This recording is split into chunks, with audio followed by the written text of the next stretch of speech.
მოგესალმებით, მეგობრებო. დღეს თბილისის დროით 8 საათზე, ნიუ-იორკის დროით 12 საათზე შუადღეა ჩვენთან. მე სტუმრა ბატონი კოტე ჟღენტი, ბატონო კოტე. დიდი მადლობა, რომ მე სტუმრეთ.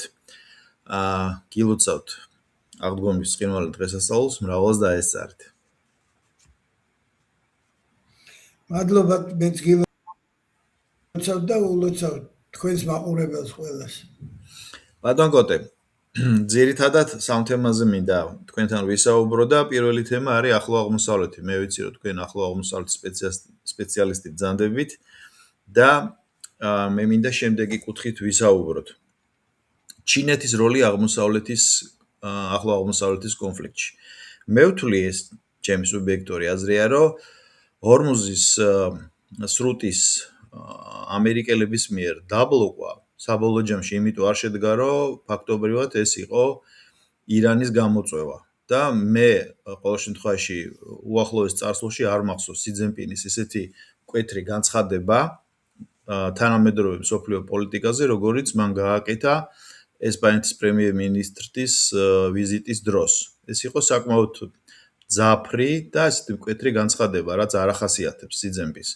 და მერე ესეთი ტრაფარეტული გამოწვევა თითქოს რომ ის ჩინური ტანკერი მიუხედავად იმისა რომ ამერიკელები იდგნენ სამხრეთ საზღვრებთან ჰორმუზის სრუტეში ესე თავისუფლად შევიდა და გამოვიდა და გააგრძელა თავის ლაგეზი და მე ვთვლი რომ ეს იყო ზუსტად გამოწვევა ანუ ან ტრამპი შევიდოდა კლინჩი რაც ახლა ბუნებრივია ამერიკელები ამას არ გააკეთებდნენ მაგრამ თავის ადგილი და ინტერესი დააფიქსირა ჩინეთმა თქვენ რას ფიქრობთ ეს ასე არის და აქვე რო ვთქვათ რომ მე მგონი ამ მომით უკვე დაიღალა ყველა ამერიკაც ისრაელიც არაბეთის სახელმწიფოებიც თავად ირანიც და უკვე ჩინეთსაც მობეზდა და უნდა რომ სტაბილური ზონა კონდეს იმიტომ რომ ნავთობი მიიღოს როგორ აფასებთ თქვენ ამ სიტუაციას და ეხრობით თუ არა ჩემ ფორმულირებას ან სხვაგვარად როგორ არის საინტერესოა თქვენი აზრი მადლობა მე რა მინდა იცით გითხრათ რომ სოფლიო დაიღალა შეიძლება ერთის წოდებული გაყინული კონფლიქტებით ეს ისეთი კონფლიქტებია რომელიც დაიწყება და მერე ბოლო არ უჩანს არავინ არ იცის ეს როდის დამთავრდება და როგორ დამთავრდება და საერთოდ ცნობილია საერთაშორისო ურთიერთობების მკვლევარების ნაშრომებში და ისტორიაში რომ კითხვას სვამენ ხოლმე ვის აწყობს ეს გაყინული კონფლიქტები ან ყველაზე უფრო ვინ ახლა მოგება წაგება ცოტა ისეთი სიტყვებია მაგრამ ნუ ხმარობენ ხოლმე მით უმეტეს ტრამპი რაც მოვიდა იმის მერე მოგებაზე ძალიან ხშირად ლაპარაკობენ და წაგებაზე საქმე იმაშია რომ ტრამპი რო იძახის რომ ომი დავამთავრეო ცეცხლის შეწყვეტა ომის დამთავრებას არ ნიშნავს მით უმეტეს დროებითი ცეცხლის შეწყვეტა ომის დამთავრება ნიშნავს სამშვიდობო შეთანხმებას მხარეებს შორის ხო და სამშვიდობო შეთანხმება არც ერთ იმ 8 შემთხვევაში არ არის და მე ძალიან დიდი ეჭვი მაქვს რომ დიდი ხანი ვერ იქნება ეს არის პრაქტიკულად გაყინული კონფლიქტებია ჩემი აზრით და მით უმეტეს ისეთ ადგილას როგორც ახლო აღმოსავლეთია უფრო ფართე ახლო აღმოსავლეთიც თუ გნებავთ ირანის და ჩათვლით თურქეთის და სპარსეთის როგორც ისინი ეძახიან არაბული ქვეყნები არაბეთის ყურის სახელმწიფოებით და უფრო ვიწრო ახლო აღმოსავლეთიც ვიწრო აღმოსავლეთს ეძახ ახლო აღმოსავლეთს ეძახდნენ მუდმივ კონფლიქტს მას შემდეგ რაც ისრაელი გაჩნდა რუკაზე ამ რეგიონში 48 წელში და იმის მერე დაიწყო კონფლიქტი და იმის მერე ეს კონფლიქტი გრძელდება მე გულისხმობ ისრაელსა და პალესტინელებს ვიწროთ და საერთოდ პალესტინელების მომხრე სხვა არაბულ სახელმწიფოებს შორის ამას მერე დაემატა რადიკალური არაბული და ისლამური ძალების ქმედებები მერე დაემატა ეს დაუკავშირდა ტერორიზმს და ასე შემდეგ და ასე ეხა ირანთან გინდათ ოპერაცია დაარქვით, გინდათ ომი და გინდათ კონფლიქტი, კიდევ უფრო გაფართოვდა ეს არეალი. და ძალიან ეჭვმეპარება, რომ ესეც მალე მორჩება, მიუხედავად იმისა, რომ ბატონი ტრამპი ამბობს, რომ მთავრება. საჰა და დავამ იმაშია, რომ წითელი ხიდან არსებობს, მე გულისხმობ ამერიკის შეერთებულ შტატებს და ირანს, ეს წითელი ხაზები ისეთია, რომ არც ერთი მზად არ არის და საკმაო ხანი არ იქნება, რომ ეს წითელი ხაზები გადაგვეთოს. ისინი ყარად იდგებიან თავიანთ პოზიციებზე. და აქ უკვე ერთვება ის მომენტი, რომელიც დაკავშირებულია ჩინეთთან, რუსეთთან და სხვა დიდ სახელმწიფოებთან. იმიტომ რომ არ არის ეს ისეთი რეგიონი და არ არის ეს ისეთი კონფლიქტი, რომ მარტო ამერიკამ და ირანმა გადაწყვიტონ. არ გამოვა ესე იმდენად ბევრი ინტერესებია ამ რეგიონში. პირველ რიგში, რა თქმა უნდა, ენერგეტიკას ასახელებენ და მართალია ეს ენერგეტიკას რო ასახელებენ პირველ რიგში. ენერგეტიკის გარდა სხვა ინტერესებიც არის აქ და ცოტა უფრო მცირე შეიძლება, მაგრამ არის. და ამიტომ იმაშია საქმე, რომ ჩინეთის ესე გამოჩენა იმის მერე სხვათა შორის, რაც ცეცხლის შეწყვეტა მოხდა და იმის მერე, რაც უკვე კონკრეტულად დაიწყო ლაპარაკი ჰორმუზის რუტეზე და იქ არსებული ტანკერების მოძრაობაზე და ასე შემდეგ და საერთოდ ჰორმუზის ჩაკეტო არ ჩაკეტოს. მოსალოდნელი იყო, რომ ჩინეთი უფრო აქტიურდებოდა საბრძოლო მოქმედებების პერიოდში, ჩუმად იყო, წყნარად იყო და ხმას არ იღებდა. ტრადიციულად ჩინურად იქცეოდა, თუ შეიძლება ასე ითქვას. მაგრამ როგორც კი დადგა ის საკითხი, რომელიც დაუკავშირდა ეკონომიკას, ენერგეტიკას და მის ინტერესებს, იმ წუთასვე ცოტა უფრო გამოჩნდა. ხო, რაც შეეხება რუსეთს, მე ახლა ხვდებით ალბათ, რომ ლაპარაკობ ეგრეთ წოდებულ ზესახელმწიფოებზე. იმიტომ რომ რამდენჯერ უნდა გავიმეორე, ძალიან ბევრჯერ მithქვამს და აღარ გავიმეორებ ამას, რომ ჩემი აზრით ზესახელმწიფოები რეალ პოლიტიკაზე დაბრუნებით წერენ თამაშის წესებს საერთაშორისო ურთიერთობებში. ვინმეს ეს მოწონს თუ არ მოწონს, ამერიკელები ამ იმას რეალ პოლიტიკას power politics-ად უწოდებენ, ანუ ძალაზე დამყარებულ პოლიტიკას და ვინც ძლიერია ეკონომიკურად, სამხედრო პოლიტიკურად, რატომაც ქვია მათ სახელმწიფოები, ისინი წერენ და ისინი თამაშობენ მნიშვნელოვან როლს. სხვათა შორის ჩინეთზე როცა არის ხოლმე საუბარი, სულ მახსენდება კლასიკოსის, პოლიტიკის და დიპლომატიის კლასიკოსის ჰენრი კისინჯერის წიგნი On China, ჩინეთზე, რომელიც ჩემი აზრით ერთ-ერთი ყველა წიგნი კარგია კისინჯერის, მე ვერცად ვერ დავიწუნებ, მაგრამ ეს On China ძალიან მომწონს, იმიტომ რომ ძალიან ისეთია, ჩინეთიც ისეა აღწერილი და მისი ლიდერები და მისი შეხვედრები ამ ლიდერებთან და ყველაფერი. ბოლოში დასკვნა, რასაც აკეთებს, სხვათა შორის, რომ არ გამოვა არაფერი მსოფლიოში თუ ვინმეს არ უნდა რომ მუდმივი დაძაბულობა და ის და ბოლოს ბირთვულ ომამდე არ მივიდეს, ჩინეთი და ამერიკა აუცილებლად უნდა შეთანხმდნენ რაღაცეებზე, რაღაც თამაშის წესებზე, ძირითად თამაშის წესებზე, თორემ სხვანაირად არა მხოლოდ ჩინეთი და ამერიკა, არამედ მთელი მსოფლიო დადგება ძალიან დიდი საფრთხის წინაშე, რომელიც შეიძლება მივიდეს ბირთვულ დაპირისპირებამდე. ამას წერს პირდაპირ. და ეს ტრამპის მიერ გაკეთებული განცხადებების და გადადგმული ნაბიჯებიც არა მხოლოდ ტრამპის მიერ, არამედ იქიდან მხრიდანაც. მე მგონი ამას ადასტურებს, რომ ხდებიან ახლა რამდენიც არ უნდა ექსცენტრიულად მოეჩვენოს ვიღაცას ტრამპი, ამაზეც ვთქვი მე. ერთ-ერთ გადაცემაში კი არა, მე მგონი ორჯერ ვთქვი, რომ არ ღირს ეს ტრამპის გაშარჟება. იმან ის ადამიანი არის, იმან ჩამოყალიბებული პოლიტიკა, კი ბატონო, დამყარებული არის, აი ვიმეორებ. რაღაც მომენტებში ამ მოგება-წაგებაზე და უცბად გადადის ხოლმე აი ახლა რომ დაიწყო მაგალითად ლაპარაკი ორმუსრული და გაიხსნებაო და ჩვენც მოგებას მივიღებ და ირანიც მოგებას მიიღებს და მერე იმაზე რომ დაიწყო ლაპარაკი რომ გამდიდრებულ ურანს წამოვიღებ და სამაგიერო 200 მილიარდს მივცე. ძალიან ხშირად ეს კაცი მიდის ხოლმე ამ იმებზე, რა ქვია, ფინანსურ და ბიზნეს შედეგებზე, ასე ვთქვათ, ამ კონფლიქტი იქნება ეს თუ სამხედრო ოპერაციები. სხვათა შორის ეს უკრაინაზეც ელაპარაკა ხო, ვიცით, გეგმებზე იქ მოგება წაგების. უბრალოდ რო ვთქვათ.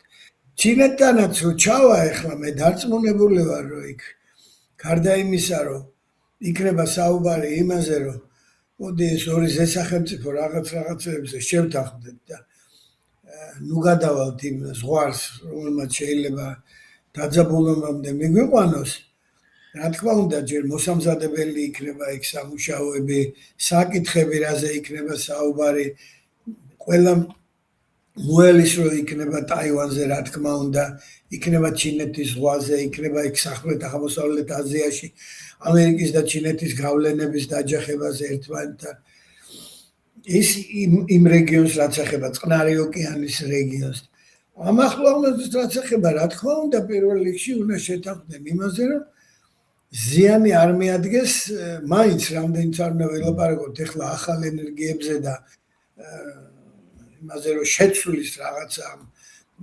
ნავთობს და გაზს არა ჯერ არ ჩანს ეგეთი რამე რომ უახლოეს ხილულ მომავალში ეს მოხდეს ამიტომ ეს უნდა დარეგულირდეს ეს თუ არ დარეგულირდა ეს ზიანს აყენებს არა მხოლოდ ამ ორი ქვეყნის და თუნდაც ეს სახელმწიფოების და რეგიონის სახელმწიფოების ინტერესებს არა მთელი მსოფლიოს ეკონომიკის ინტერესებზე გავლენას ახდენს რა თქმა უნდა ხო ეხა იქ რუსეთის მომენტი ეხა ითვლიან რამდენი მოგება მიიღო რუსეთმა იმისგან ეს ნავთობის ფასი რო დახტო და ნუ უმეტესად იწევდა ზევით და მაგრამ აი ეხა როგორც კი ეს სიტუაცია მეტნაკლებად ასე ვთქვათ ჩაცხრა ისევ ვიმეორებ ეს არის ცეცხლის შეწყვეტა მეტი არაფერი არ არის ჯერჯერობით ხო და მაშინვე ნავთობის ფასის დაეცა 100 დოლარზე ქვევით ჩამოვიდა ხო მაგრამ ის რა მანამდე რაც იყო ამ ეს ესე უცბად ვერ გამოსწორდება ის ზიანი და ის შედეგები რაც ამ ნავთობის და მოიტანა და იმან ეგეთი რამე ეკონომიკაში არ არის და ამაზეც პირდაპირ საუბრობენ სტაბილურობა ჭირდება ეხლა რა შესაძლებელია მაგრამ ჩვენ იმაზე რომ ვლაპარაკობ ჩვენ ქვეყანაზე და ჩვენ რეგიონზე მე გულისხმობ რომ არ ვედრები დიდ სახელმწიფოებს და სახელმწიფოებს მაგრამ ის მუდმივად ვიმეორებ ჩვენ ერთადერთი გზა ვართ უკვე საკმაოდ ხანია ჩრდილოეთში ჩაკეტილია სამხრეთში ჩაკეტილია და ეს აღმოსავლეთ დასავლეთისკენ გამავალი ეს ჩვენი შუა გზა გინდა კორიდორი უწოდე გინდა ქართულად დერებანი დაარქვით ეს არტერია რომელიც არა მხოლოდ ენერგეტიკული არამედ სხვა მხრივაც მუშაობს და ეს საქონელი ევროპაში მიდის სხვათა შორის პირველ რიგში და ეს ევროპელები თქვი ესეც სხვა ეთერში რომ დაიწყნენ და ჩავიდნენ იქ და ხელი მოაწერეს ამ სინძინპინთან ხელშეკრულებებს და არიქა და როგორ გვიყვარს ჩინეთი და როგორ გვინდა რომ მაგათთან ეს კარგი ურთიერთობა გქონდეს და ასე შემდეგ ეს უბრალოდ ხო არ არის ახლა ვინც საშუალო დონეზე მაინც არ დაინტერესებული იმისთვის ნათელია თუ რატო ხდება ეს ამხელა მოთამაშეებს შორის და დარწმუნებული ვარ რომ ამ შედეგებს ტრამპი გამოაცხადებს ამ ვიზიტის მერე როგორც მის კიდევ ერთ გამარჯვებას და საფუძვლიც ექნება იქნება ისეთი საკითხები და სხვათა შორის ჩინელებიც ამაში ასე ვთქვათ ხარს დაუჭერენ რომელიც შეუძლია რომ გამოაცხადოს რომ აი ორმა სახელმწიფომ ასე ვთქვათ დავაცხრეთ და თუ გახსოვთ ტრამპის განცხადებები გეხსოვებათ ალბათ განსაკუთრებით მათ ვინც შეერთებულ შტატებში ცხოვრობთ რა განცხადებებს აკეთებდა ჩინეთში წინასაარჩევნო კამპანიის დროს რეები თქვა რომ ხო და მერეც და ეხლა უკვე ცოტა სხვა მოცემულობა მოკლედ გლობალურად იგივეა რაც ვთქვი ეს არის ის რომ ეს სახელმწიფოები ყოველთვის იპოვიან ერთმანეთთან გზას მოლაპარაკებისთვის ასე იყო და ასე იქნება თუ არ იქნება ამას შედეგად მოყვება მსოფლიო ომები და მსოფლიო ომი კიდე ერთი მე მგონია თუნდაც იქიდან გამომდინარე რომ უკვე ტექნოლოგიურად ეს ნიშნავს ბირთვულ ომს ახალი მსოფლიო ომი ბირთვულ ომს ნიშნავს და ბირთვულ ომში უკვე ძალიან ბევრი საუბარი იყო სხვა შორის და ეხლაც არის ისტორიის წიგნებში, რომ აი ტექნოლოგიურმა სიახლეებმა პირველი მსოფლიო ომის მერე რეები მოუტანა მსოფლიოს. პირველად გაზის გამოყენება, წყალმოვარდნების თვითმფრინავების გამოყენება, ახალ დონეზე გამართულმა ომმა. მეორე მსოფლიო ომმა სულ სხვანაირად იქ მერე ამას მოყვა ბირთვული შეჯიბრება, ხო? და ბირთვული სოფლების წარმოშობა მეორე მსოფლიო. და მესამე მსოფლიო ომში რომ ვერავინ ვერ გადარჩება, ამას მარტო სპეციალისტები და ლიტერატორები და ესენი არ საუბრობენ, არამედ ნათელია, რომ ვერ გადაიტანს მსოფლიო ბირთვულ ომს. ბირთვული ომი ისეთი რამეა, რომ შეიძლება საერთოდ ცივილიზაცია დაინგრეს.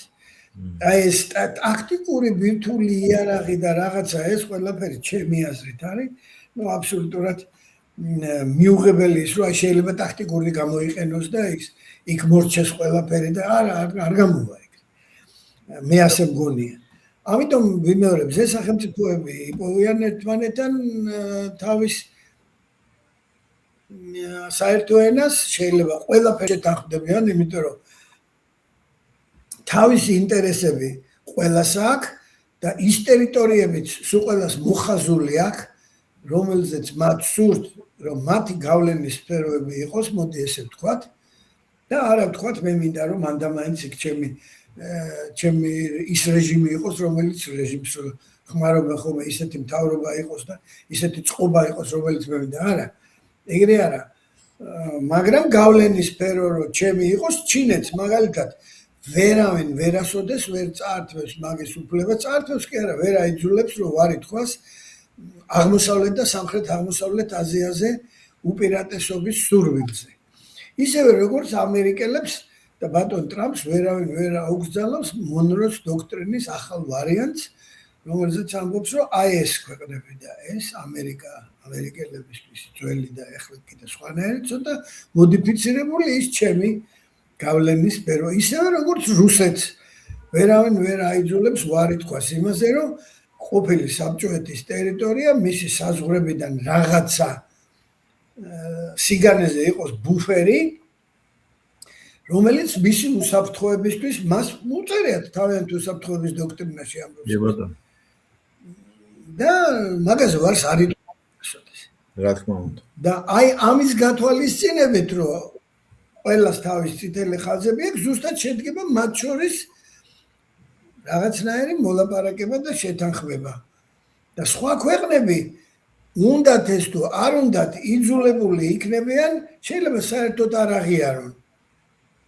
ეს აღმოსავლეთის ქვეყნებს მაგალითად ეს ახასიათებთ ირანელებს მათ შორის. ახასიათებთ, რომ მოლაპარაკებას აწარმოებენ და არც ამბობენ, რომ არ ვაწარმოებთო. ესეთი მომენტებიც. ესე იგი ეს შესაძლოა ამერიკული მართალიც იყოს, ხო? რო ამბობს, რომ ვაწარმოებთ, უბრალოდ ირანი არ აღიარებს ამას. მე მაინტერესებს ეს. გასაგები. ბატონო, მე მგონია, რომ შეიძლება. ბატონ კოტე, ახლო აღმოსავლეთში ეს რაც შეეხება აი ჩინეთის მონაწილეობას ახლო აღმოსავლეთში. ბატონ კოტე, დიდი მადლობა და ჯერ ისევ ახლო აღმოსავლეთში დავრჩეთ და ესეთი შეკითხვა მაქვს. ესე წყალბიბრავადაა, რომ ხუსიტები ბაბელმანდებს ჩაკეტავენ და სუეცის არხის თვითონ ფუნქციას გააუქმებენ და აქვე მენიშნა ის, რომ ძალიან მკვეთრი განცხადება გააკეთა ერდოღანმა იმ დონემდე, რომ ჩვენო, ესე იგიო, ლიბიაში შევიჭერითო, ყარაბაღში შევიჭერითო, თუ დაგვჭირდაო, ისრაელშიც შევიჭრებითო და აი ეს თემაც რო განვიხილოთ ახლო აღმოსავლეთის კონტექსტში და ამას ჩინეთი როგორ შეხედავს ამ ყველაფერს. თუ ეს ბრავადაა. მე უფრო მგონია, რომ ერდოღანის ეს განცხადებები არის იმის საჩვენებლად, რომ აჩვენოს, რომ თურქეთის გათვალისწინება აუცილებელია. თურქეთი არის ისეთი სახელმწიფო, რომელსაც თავის ინტერესები გააჩნია და არა მხოლოდ ქურთები, ადრე იყო, რომ ყველა თურქეთს უკავშირებდა მარტო ქურთებთან დაკავშირებულ საკითხებს და იმას, რომ იქ თქვა სირიის ჩრდილოეთში და ასე ერაყი. ნუ ყველამ ვიცით, რომ ოთხივე სახელმწიფო ცხოვრობენ ეს კურდები, რომლებიც ესაზღვრებიან ერთმანეთსაც და ის დიდი ქურთისტანის იდეაც მაგაზე იყო თავის დროზე დამყარებული, რომ აი ეს კურდები, რომლებიც ერთმანეთთან მოსაზღვრე ტერიტორიებზე სახლობენ, რომ ისინი გაერთიანებული იყვნენ და ასე შემდეგ, მაგრამ არ იზამენ მაგას. არავის არ აწყობს. კურდების სახელმწიფოში და მე ასე მგონია და არავინ მაგას არ გააკეთებს. ეს ერთი. მეორე, თურქეთს რაც შეეხება. ერდოღანისთვის არანაკლებ არის დამახასიათებელი, არა, ნუ შეიძლება ცოტა ნაკლებად ტრამპს ვერ შეედრება, მაგრამ განცხადებებს ისიც აკეთებს ხოლმე რა. ჩვენთან მაგალითად ძალიან ხშირად ოპოზიცია აიტაცებს ხოლმე ხან და ხან რაღაცა გარკვეული წრეები, რომ არიქა და თურქულ გაზეთში ეს დაიწერა და არიქა და იქ თქვეს, რომ ბათუმი მათია და არიქა და ის თქვეს, რომ უნდა დავიბრუნოთ, უნდა აღვადგინოთ ოსმალეთის იმპერია და ასე შემდეგ. ნუ ეს არის უნდა გაითვალისწინო არსებული რეალობა მსოფლიოში, რა შეიძლება მოხდეს, რა არ შეიძლება მოხდეს. და ესეთი განცხადებები ეხლა თავის დროზე წიგნი დაწერა ორტომეული საგარეო საქმეთა მინისტრმა თურქეთის, რომელშიც ამ თურანზე და დიდ თურანზე და იმაზე ძალიან ბევრი საუბარი იყო და არიქა და ნუ ატყდა ერთი ამბავი, მაგრამ სად არის ხა დაუთოღლუ რა ვიცი, მე მგონი პენსიაზეა. ხო და არა შეიძლება ეს რაღაც განცხადებები დაიწეროს, რაღაც განცხადებები გაკეთდეს, რაღაცები დაიწეროს, მაგრამ რეალურად უნდა შევხედოთ, რისი ძალა აქვს მაგალითად ეხა თურქეთს, აი რა შეუძლია და რა არ შეუძლია, ხო? ნუ არ მგონია რომ თურქეთს ეხა რომელსადმე შეჭრის, თუნდაც ეკონომიკურად ქვეყანა რამ მდგომარეობაში ეხლა იმის თავი კონდეს, რომ სადმე შეიჭრას. ისიც გასათვალისწინებელია, რომ ნაწილობრივ დაშლილია თუ სულ დაშლილია თურქეთი ნატო იმ ორგანიზაციის წევრია, რომელსაც ნატო ქვია და სიძლიერით მეორე არ მიაყავს, თუ ამერიკამაც არ დატოვა, როგორც ეხლა ხშირად ლაპარაკობენ, მეორე არ მიაყავს შეერთებული შტატების მერე, როგორც ნატოს წევრ სახელმწიფოს, ხო? რაოდენობით და შეიარაღებითაც. ამიტომ ისევ რეალობაზე დაფუძნებით თუ ვილაპარაკებ, თურქეთს ვერავინ ვერ გამორიცხავს როგორც მოთამაშეს. ნუ აი ძირითადად რას ამბობს, რომ მე ისევ დაუბრუნდა ეხლა, ხო, ისევ რუსეთს და უკრაინას შორის მოლაპარაკებებს თავაზობს ისევ პლატფორმას. ისევ რაღაც თავის მნიშვნელობა რო ყოველთვის დონეზე იყოს, რომ თურქეთი არ დაავიწყდეთ. რეგიონული მნიშვნელობის ეძახეთ თუ რაღაც დიდი სახელმწიფოა, ძლიერი სახელმწიფოა, მით უმეტეს რეგიონში ნამდვილად არის და მისი ინტერესის გათვალისწინების გარეშე ესე ზურგსუბან მოლაპარაკებები არ გამოვა. ხუთიტებს რაც შეეხება, არ მგონია ეგ ამბავი სერიოზული იყოს, მათი შესაძლებლობებიდან გამომდინარე ზუსტად. ეხლა მაგის მოძებნა ძალიან ადვილია რა ის აქვს ხუთიტებს სამხედრო ძალა და ისე ვთქვათ, რა ვიცი, შესაძლებლობა იმის, რომ რაღაცა განსაკუთრებულად იმოქმედო. მე არ ამგონია. გასაგებია. ეხლა მეორე თემად ბატონ კოტე მე მსურს ასეთი რამ. სანამ ევროპულ ნაწილზე გადავინაცვლებ და მე ტრადიციულად საქართველოს შევეხებით, მსურს შემდეგ თემაზე თქვენთან ვისაუბრო. თუ არ ვწდები, სადღაც ერთი კვირა 10 დღის წინ სიძენპის ესტუმრა ტაივანის ოპოზიციის ლიდერი ქალბატონი გვარის გამოთქმა მიჭირს, ამიტომ არ ვიტყვი და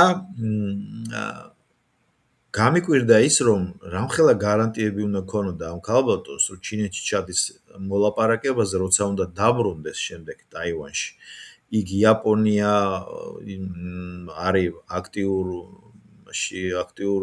ფაზაში თითქოს ამერიკელებთან ერთად რაღაცა ზეგავლენის მოხდენა უნდა ტაივანზე.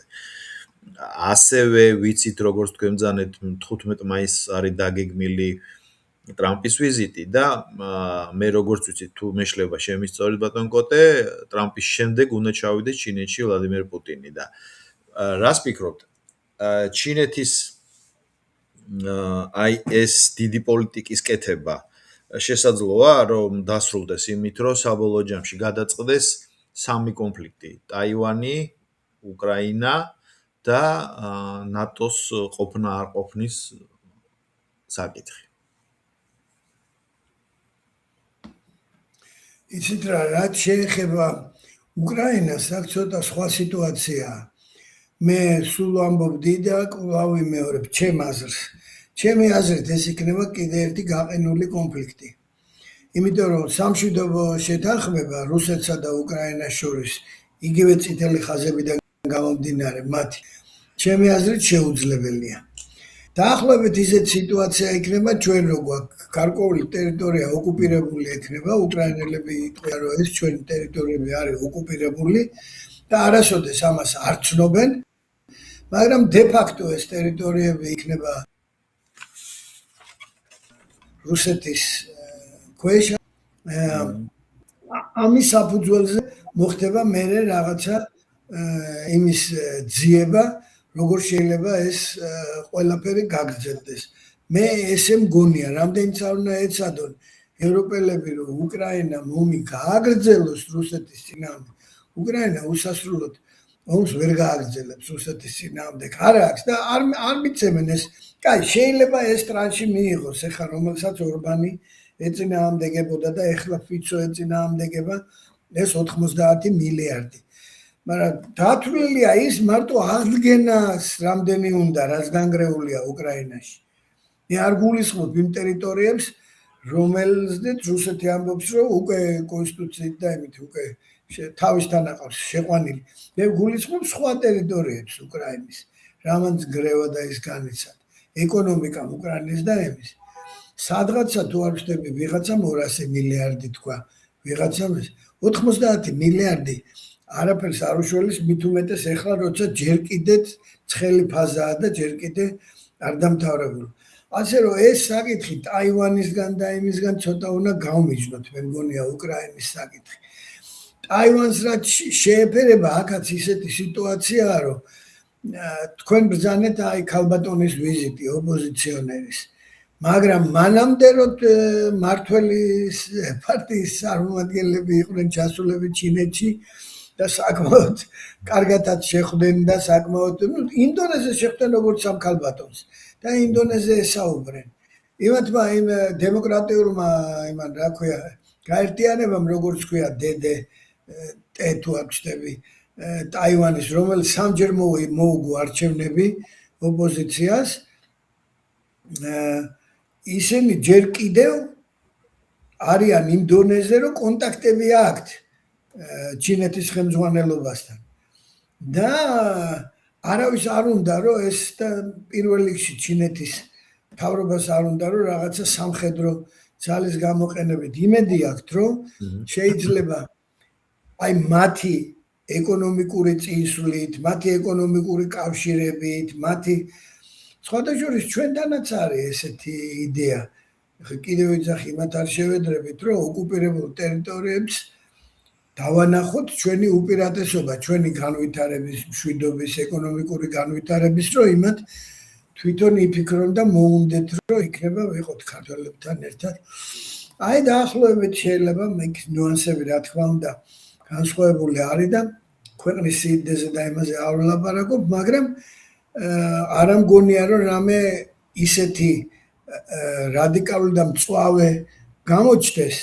მე მგონია რომ აი ამ ვიზიტის დროს ტრამპის იქ აი მაგაზე ხო აუცილებლად იქნება საუბარი, მაგრამ მე მგონია რაღაცა იმაზეც იქნება საუბარი, რაღაც ახალ მოდელზე, ასე ვთქვათ, შეიძლება მთლად სახელმწიფო მოდელზე არა და იმაზე რაღაც მაგრამ სიახლეები, მოდი ესე ვთქვათ, ტაივანთან დაკავშირებით ამ ვიზიტის მერე იქნება.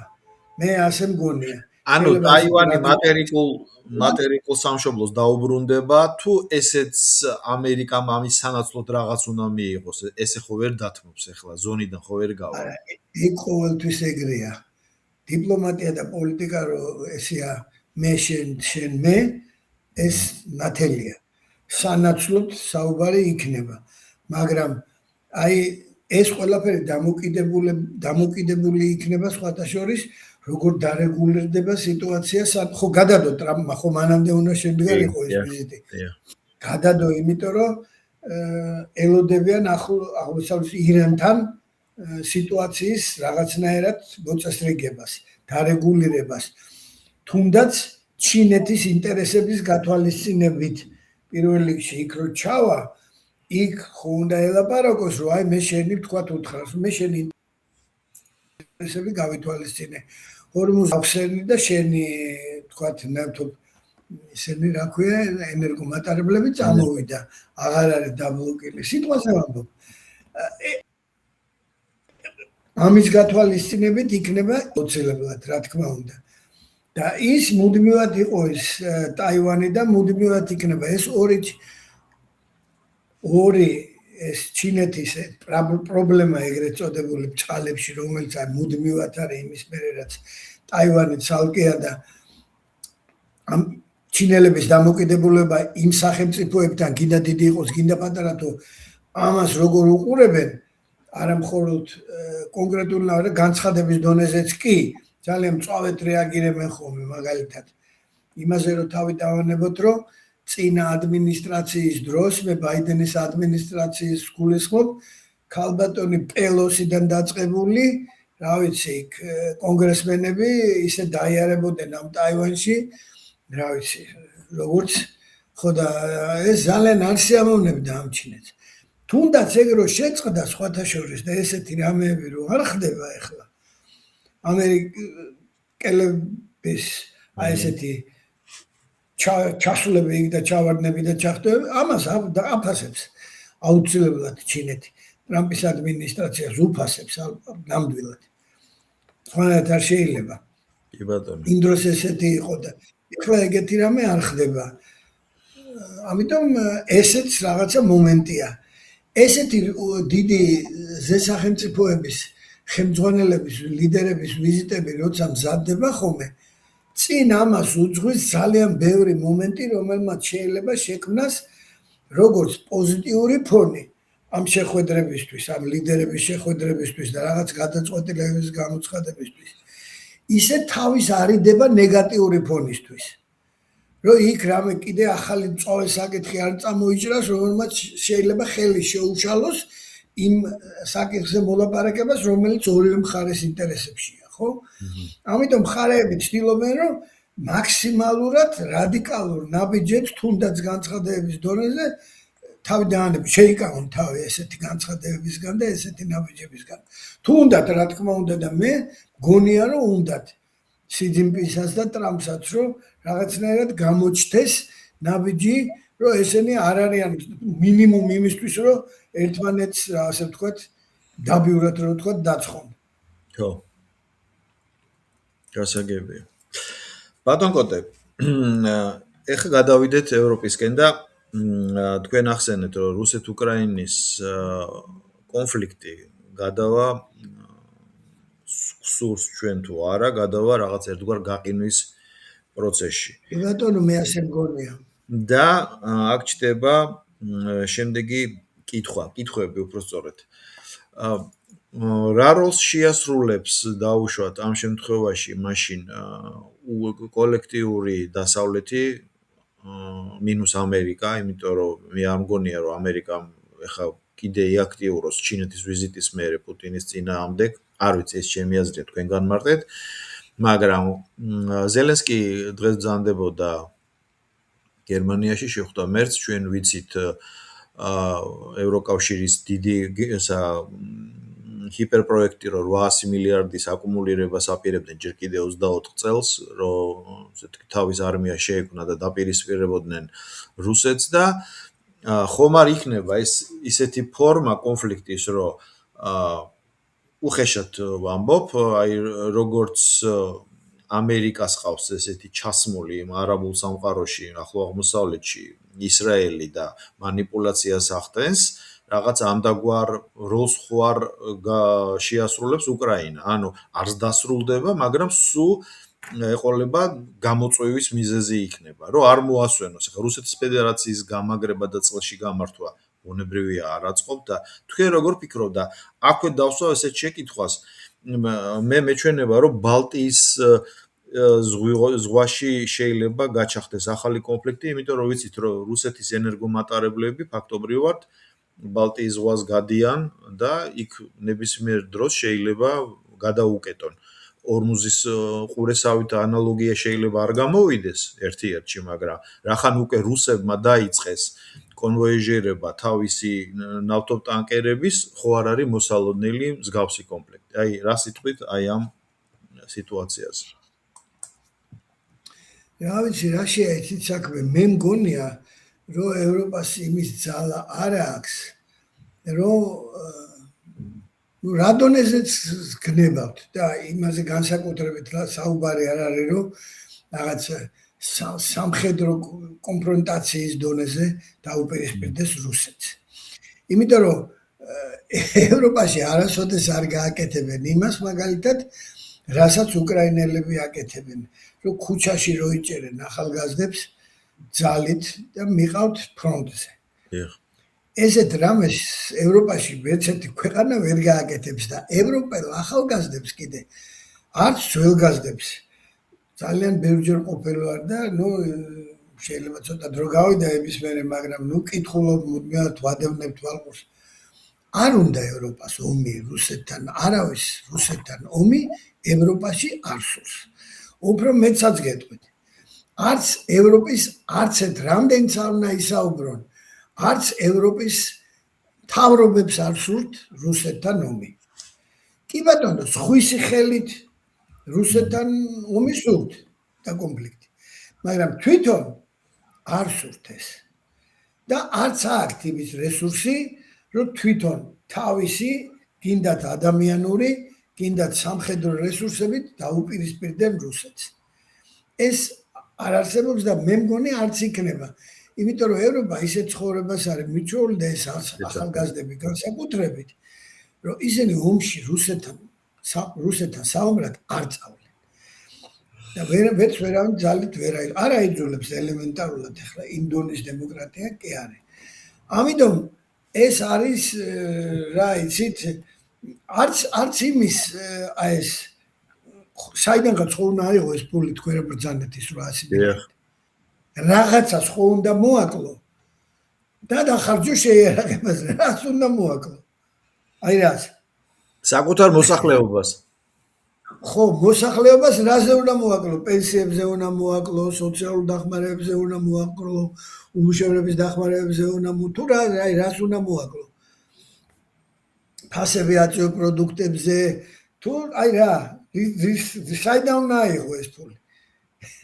ხო და რა არის ეს ცოტა ისეთი ის მგონია რომ აი ეს მაქსიმალურად გაწელავენ ამ სხვისი ხელით ომს, მაქსიმალურად შეეცდებიან.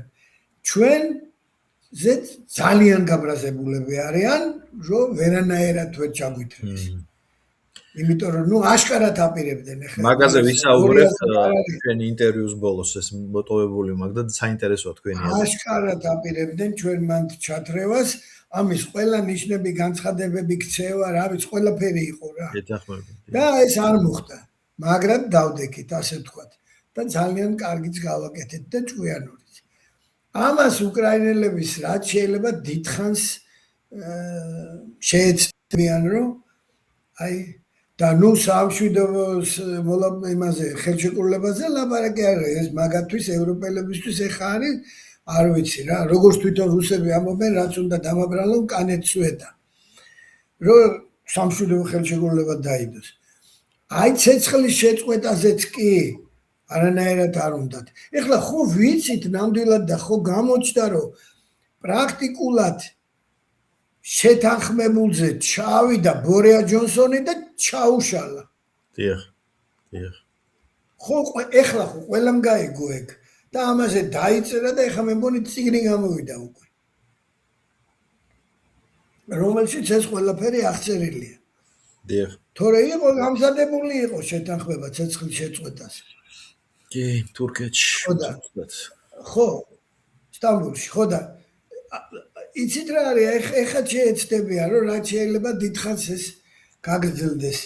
იმიტომ რომ მათი აზრით და ნუ რაღაცა გარკვეული ის არსებობს ამაში სიმართლის მარცვალი რომ მათგან იწევს შორს სურვილი რუსეთის როგორც ზოგიერთები აცხადებენ პოლონელები პირველ რიგში და ბალტიისპირელები რომ არიქა და ამის მერე ჩვენთან შემოვა და ნუ რამდენჯერაც არ უნდა გამოვიდეს პუტინი და ვალდაიდან დაწყებული რა ვიცი რამდენჯერ არ უნდა გაემეოროს რომ არ მინდა მე ეს ევროპა და არ შევდივარ ამ ევროპაში ხო ნუ აი მაგას არც დაუჯერებენ ხო და ის რომ ყოფილი საბჭოეთის ტერიტორია მე თავიდანვე ჯერ კიდე გორბაჩოვის დროს უთხარი ამერიკელებს უთხარით რომ ეს ჩვენი გავლენის სფერო ის უნდა იყოს ტერიტორია ეს მუდმივად ესე იქნება გასაგები იმას რას იტყვით ბალტიის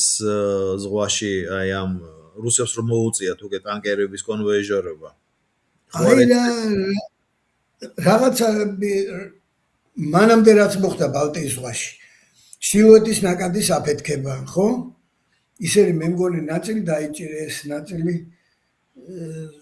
გამოძიების ქვეშა ხო გაიხსნა ვინ აფეთქებდა მუდმივი მცდელობები იმის რომ რაღაცნაირად დაზიანდეს და რაღაცნაირად სიტუაცია იქ აირიოს ხო მით უმეტეს თან იმის მერე რაც შვედეთი და ფინეთი გახდნენ ნატოს წევრები ორგანიზაციის რომელიც თავის თავს მიხედავს თუ არა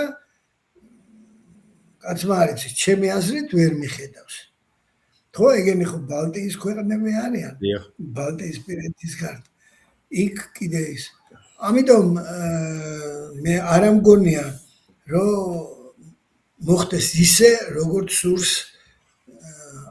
ბებერ ევროპას ხო და ახალგაზრდა ევროპას რაც შეეხება ძალიან ტყუილად გაუხარდათ ჩვენთანაც გარკვეულ წრეებს და კიდე ზოგიერთებს რომ მადიარმა ესე იგი არიქა და დაამარცხა ორბანი და მორჩა ახლა რადიკალურად მადიარი გახდება ფონდერ ლაიენის ჭკუაზე დადგება ან თლათ ვარესი კაია კალასის ნუ კუბილიუსის ღმერთმა დაიფაროს მაგის შანსი ალბათობა ჩემი აზრით არის 0 რომ მადიარი აი მაგათ ჭკუაზე დადგეს ვინც ახლა მე ჩამოვთვალე ეს არის ახალგაზრდა კაცი ყველა მიცის თავის დროზე ორბანის პარტიის წევრი იქ რატომ მოხდა მაგის ორბანის პარტიიდან გასვლა იქ დაკავშირებული ჭორები და სკანდალები და მეუღლე და ოჯახის ყველაფერი იცის უკვე მადიარზე მაგრამ თავარი ის არის რომ ეს კაცი აწონილი იყო წინა საარჩევნოთაც კი მაშინაც არ გაუკეთებია რადიკალური განცხადებები რომელიც უნგრეთს ეხებოდა ორბანზე კი ლაპარაკობდა და ორბანის თავრობას და იმაზე მაგრამ როგორც კი უნგრეთზე მიდგებოდა საქმე მაშინ ამბობდა რომ მე ვიმოქმედებ უნგრეთის ინტერესებიდან გამომდინარე და როგორც კი გაიმარჯვა პირველი ეს თქვა რომ ვეტოს მოხსნი დაფინანსებას უკრაინის თუ სრულად გაიხსნება დროშბა და სრულად მოვაგვარებთ ჩვენ ენერგეტიკულ ურთიერთობებს რუსეთთან სანამ ეს არ მოხდება მე მაგაზე თანხმობას არ განვაცხადებო ასე თქვა ბატონო ხო და ამაზე უფრო პრაგმატულ პოლიტიკას გაატარებს მე ვარ დარწმუნებული ამაში ამიტომ არაფერი ისეთი გასახარი რომ არიქა და ორბანი დამარცხდა ისეთ რა არის ის მაინც ევროპაა რა 16 წელი ადამიანს რო უყურებ და ერთი და იგივე ისმენ და იმას ევროპელი ხალხი ცოტა სხვანაირად უყურებს ამას იმას ცვლილებები ცოტა უფრო სხვანაირად უნდა და სხვანაირად ელოდება თან მით უმეტეს ამას თუ დაემატება ისიც რომ კარგად იმუშავეს ნამდვილად ამ მოწინააღმდეგეებმა ორბანის თუნდაც იმით რომ დაუბლოკეს გარკვეული თანხები რომელიც უნდა ევროკავშირს მიეცა და თუნდაც იმით რომ ეს მერე გამოიყენეს პროპაგანდაში და იმანაც ისარგებლა რა თქმა უნდა მადიარმაც რა თუნდა ამას ლაპარაკი ეხლა თქვენ ფიცოს ჩვენ საუბრობდით დაიწყება და ფიცოზე ბრძანეთ ეს ადამიანიც გამოდის და ეხლა ისწავლა ჩვენთან სხვათა შორის ყველამ. როგორც იქნა ყველა ლაპარაკობს, რომ ჩვენ ვიცით, რომ სახელმწიფოს აქვს თავისი ინტერესები. ყველა სახელმწიფოს გინდა პატარა იყოს, გინდა როგორც იქნა ეს ვასწავლეთ. ის კი არა, მე მგონი ოპოზიციამ დაიწყო მაგაზე ლაპარაკი, რომ სახელმწიფოს ინტერესები აქვს თავისი და ინტერესებისგან გამომდინარე მოქმედებს და არა აღქმების. და ნორმალური მთავრობა და ნორმალური პოლიტიკოსი ყოველთვის თავის ქვეყნის ინტერესებიდან გამომდინარე იმოქმედებს. ეს ფიცოს ზუსტად იგივეს ამბობს და ზუსტად იგივეს ლაპარაკობს კაცო. და ქვეყნის შიგნითაც ღია აქვს დისკუსია. აბსოლუტურად ღია აქვს ოპოზიციასთან და მოდი აბა ვისაუბროთ, ეუბნება რას ვაკეთებ არასწორად. რას ვაკეთებ სლოვაკეთის ინტერესების საწინააღმდეგო. თუ თქვენ მეტყვით, რომ მე რამეს ვაკეთებ სლოვაკეთის ინტერესების საწინააღმდეგოდ, კი ბატონო, მაშინ გამაკრიტიკეთ და მითხარით. თორე ის რომ თქვენ თვლით რომ რახან პუტინი საშინელია და ომობს უკრაინაში, ამიტომ მე დავანებო ეკონომიკაზე და სოციალურ პრობლემებზე სლოვაკეთის ფიქს და ავიღო ფული და უგზავნო იმას ომისთვის, უკრაინას ამას არ გავაკეთებ, კაცი იძახის და მოსახლეობა მაგის მხარეზეა ბატონო. სლოვაკეთში განსხვავებული სიტუაცია ელექტორალური, ხო, ვიდრე უნგრეთში? რა თქმა უნდა, ოდნავ კი არა, საკმაოდ განსხვავებულია, მე რასაც ვკითხულობ ახლა. განსხვავებულია. იმიტომ რომ მან იცით რა, ისტორიულ მომენტსაც აქვს რა, მნიშვნელობა ჩეხეთ-სლოვაკეთის ამბავი. ეს ჩეხეთის პოლიტიკა ძალიან მოქმედებს ამ სლოვაკეთის პოლიტიკაზე. და ის რომ ჩეხეთში მოვიდა ისეთი პრეზიდენტი, რომელიც მანდამაინც მთავრობის პოლიტიკას არ იწონებს და უფრო ფიცოსნაირად ფიქრობს, ვიდრე თავის ის რა ქვია, მთავრობისნაირად, ამასაც რა თქმა უნდა მნიშვნელობა აქვს ჩემი აზრით. გასაგებია. ბატონ კოტე და საუბრის ბოლოს დაუბრუნდეთ საქართველოს. მაინც რა იყო ეს განცხადება საგარეო საქმეთა სამინისტროს მხრიდან? მე თქვენი პარტიის არაერთი პოსტი და განცხადება მოვისმინე, მაგრამ მე სურს რახან დღეს თქვენ ჩემი სტუმარი ბრძანდებით, თქვენგან მივიღო თქვენი ვარაუდი. მე მაქვს ესეთი აზრი. გამომდინარე იქიდან, რომ გარშემო სიტუაცია არსად დალაგებული არ არის, საქართველოს საგარეო ვექტორი სახელმწიფო მაიღო როგორც ფლუგერი. ანუ ქარი საიდკენაც დაუბერავს, სურთ რომ თქვენ როგორ აფასებთ ამ ალურია?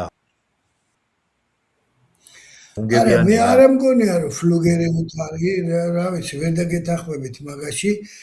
ფლუგერებით არ არის. ჩვენ მთავრობას აქვს საკმაოდ ხანია, რასაც აცხადებს, იმას აკეთებს. ანუ ჩვენი ქვეყნის ინტერესებზე დაფუძნებული პოლიტიკა აქვს, მრავალვექტორული, ასე ვთქვათ.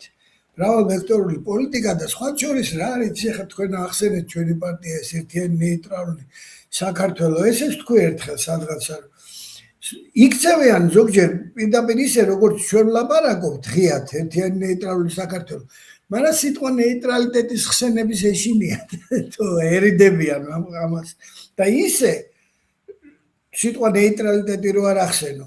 აი ეს მრავალვექტორული პოლიტიკა ყველასთან ურთიერთობა, რომ ჩვენი რეგიონი გადაიქცეს თანამშრომლობის რეგიონად, რა ჩვენ გვიწერია ჩვენ პროგრამაში, რომ დაპირისპირების აი ამ წამყვანის ქვეყნების და ძალების დაპირისპირების რეგიონიდან მათი ინტერესების და გადაიქცეს თანამშრომლობის პირველ რიგში ეკონომიკური და ამას აკეთებენ. უბრალოდ იმას ღიად ვერ ამბობენ. და მე მესმის ახლა კონსტიტუციაში როცა გიწერია ეს ევროატლანტიკური და როცა ხედავ რომ არანაირი ის არ არსებობს ღია ნიშნები იმის რომ იმხელა რომელიმე ძალას იმხელა ის კონდეს საკონსტიტუციო უმრავლესობა რომ შეცვალო, ნუ შესაბამისად უნდა მოიქცეს მთავრობა სხვანაირად ვერ მოიქცევა. მაგრამ რა არის იცით, ცოტა ეს ვიხმარე ეს სიტყვა ზოგს არ მოეწორა, ცოტა ვირეშმაკობას გავს, რომ მანდამაინც რუსეთს რო უკავშირებ ამ ნეიტრალიტეტს. და როგორც ნეიტრალიტეტს იტყვიან, იმ წუთას აი რუსეთი. და იმას რო კითხეს პარლამენტში მთავრობის მომხრეებს იმათაც აი რუსეთი სანამ არ აღვდგენთ როგორ შეიძლება ნეიტრალიტეტზე რატომ მარტო რუსეთი ნეიტრალიტეტი მარტო რუსეთი არასოდეს არ ყოფილა და არ იქნება და თუნდაც რომ ვილაპარაკოთ რუსეთზე თუნდაც აი როგორ საქართველოს დაელაპარაკება რომ დადგეს რუსეთთან საუბრის საკითხი ხო პირველ რიგში უნდა დაელაპარაკო იმას ვისაც ოკუპირებული აქვს შენი ტერიტორიები როცა აცხადებ რომ ძალით ეს არ მოხდება და იმის ძალა არ აქვს რომ ძალით დაიბრუნო და არც სურვილი არ აქვს მშვიდობიანი გზით გინდა ხო ეს იმას ნიშნავს რომ ესაუბრები პირველ რიგში იმას ვისაც ოკუპირებული აქვს ხო შენი ტერიტორია რომელიც უნდა დაიბრუნო როგორ საქართველოს დაელაპარაკება რუსეთი უფრო ნეიტრალურს რომელსაც გამოცხადებული აქვს ნეიტრალიტეტი და აი ეს პოლიტიკა რაც ჩვენ გვაქვს ნეიტრალიტეტი თუ რომელიმე სამხედრო პოლიტიკური ან უბრალოდ პოლიტიკური ბლოკისაც წევს რომელსაც რუსეთი თulis რომ მის ინტერესების წინააღმდეგ მოქმედებენ ისინი აი როგორ საქართველოს უფრო დაელაპარაკება ჩემი აზრით აქ პასუხი ნათელია უფრო დაელაპარაკება თუნდაც რუსეთზე რო ველაპარაკოთ უფრო დაელაპარაკება ნეიტრალურ საქართველოს ვიდრე რომელიმე გაერთიანების წევრ საქართველოს ვიმეორებ რომელსაც რუსეთი თulis და ის ყველა გაერთიანებას ეგლეთულის თუ შოსი არ არის შანხაის ორგანიზაცია არ არის და ისა სადაც თვითონ მიყავს ასე ვთქვათ ის ლიდერი თვითონ არის ყველა სხვა მაგის მტერია მოდი ესე ვთქვათ ფიგურალურად ნუ მოწინააღმდეგეა მოდი ეს ნუ ვიტყვი ესე იგი ნეიტრალურს უფრო არ დაელაპარაკება ვიდრე იმ თავის მოწინააღმდეგე გაერთიანების წევრს ეს ერთი ეხლა მეორე არ არის მხოლოდ რუსეთი ჩვენ ვამბობთ რომ ყველა მეზობელ ქვეყანას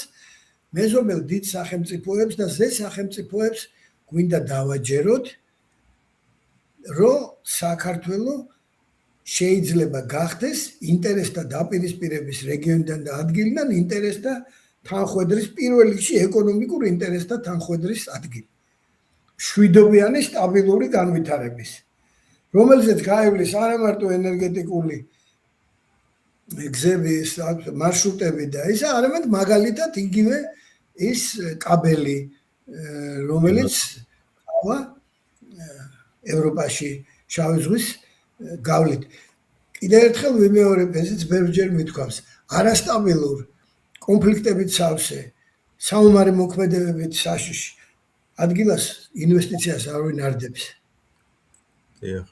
და თუ გნებავთ ტრამპის ოჯახი ააშენებს ტრამპ ტაუერს რომ იცოდეს რომ საქართველოს ხვალ შეიძლება ომი დაიწყოს მე ასე მგონია ბატონო გეთახმებით აბსოლუტურად მაგრამ მაშინ ნახეთ თქვენ კარგი რამ ახსენეთ სიტყვაზე უკვე ალბათ ასე იყო თქვენ გამოსტილი დიპლომატი ბრძანდებით დიდი ხნის სტაჟით და სიტყვაზე არავის არ ენდობა დიდ პოლიტიკაში ეს უნდა იყოს დაფიქსირებული სადღაც და გამოდის რომ ესე იგი 28 წლამდე ჩვენ ესე უნდა ვილავიროთ იმიტომ რომ მომავალ არჩევნებამდე კონსტიტუციაში ცვლილებას საქართველოს ვერ მოახდეს და მაშინ რა გამოდის ესე იგი 28 წლამდე ჩვენ უნდა ესე უნდა იგივე გამოდის მე მაგალითად მე ძალიან მაინტერესებს ძალიან უკაცრავად დიდი პატივისცემით ჩვენ მთავრობასთან ძალიან მაინტერესებს 2028 წელს არანაირი რადიკალური ცვლილებები რო არ იქნება ევროკავშირში და არანაირი ახალი ევროკავშირი რო არ იქნება ჩვენ როგორ შევალთ იქ ჩვენი ტრადიციებით თავაწეული ამაყად და როგორც ჩვენ მთავრობა ლაპარაკობს ჩვენ იმაზე ინტერესებზე დაყრდნობით რომელიც შეიძლება უფრო ვარესი ევროკავშირი იყოს ვიდრეა პირიქით უკეთესია უფრო მე მგონია შეიძლება უფრო ვარესი იყოს თუ ევროკავშირი როგორც შენარჩუნდა როგორც ევროკავშირი ის ნამდვილად არ იქნება ჩვენ ინტერესებში თუ შენარჩუნდა საერთოდ მაგრამ რომ შენარჩუნდეს რა ვქნათ მე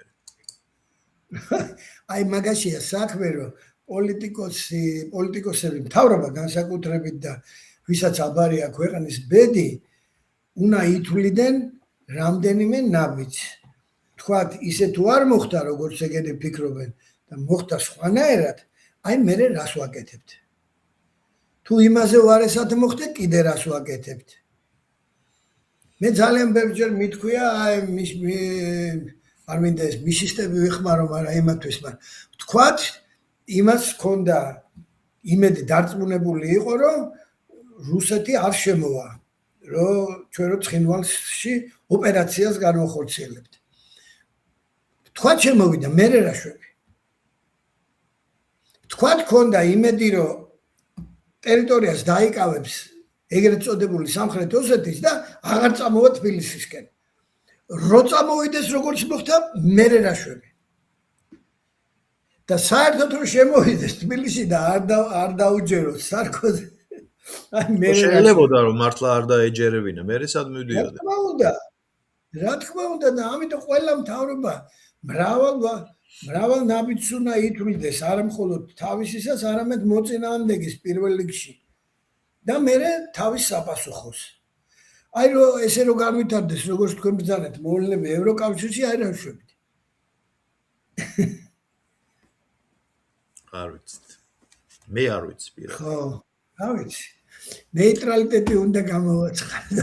საბოლოო ჯამში ხო, საბოლოო ჯამში უნდა მივაწვეთ მაგ თემას ყველა ვარიანტში, იმიტომ რომ რა ვიცი, მე ასე მგონია. კი ბატონო, აბსოლუტურად გეთანხმებით.